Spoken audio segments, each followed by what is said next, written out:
வணக்கம் நண்பர்களே.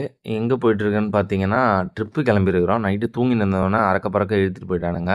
நம்ம அண்ணன் கிளம்புன கொஞ்ச நேரத்திலேயே ஃபோனை தொலைச்சிட்டு காரை ஃபுல்லாக ஃபோனை தேட ஆரம்பிச்சாரு. கடைசியில ஃபோன் சீட்டுக்கு அடியில தான் இருந்துச்சு. ஃபோனை கண்டுபிடிச்சிட்டோம். கொஞ்ச நேரம் அண்ணனை அப்படியே நடக்க விடுவோன்ட்டு காரை மூவ் பண்ணிட்டே இருந்தோம். அண்ணனும் நடந்து வந்தார். கொஞ்ச நேரத்தில் அண்ணன் டென்ஷன் ஆகிட்டு, நான் வரவே இல்லைடா ட்ரிப்புக்குன்ட்டு கதவை சாத்திட்டு போயிட்டாரு. சரி பாவம்ன்ட்டு அண்ணன் காரை நிறுத்தி ஏற்றிட்டு கிளம்பியாச்சு. காலையில் வெடிஞ்சிருச்சு. வெடிஞ்ச டைமுக்குலாம் ரீச் ஆகிட்டு அப்படியே பக்கத்தில் இருந்த பெட்ரோல் பங்க்கில் போயிட்டு பல்லெல்லாம் விளக்கிட்டு ஃபேஸ் வாஷ் பண்ணிட்டு கிளம்பிட்டோம்.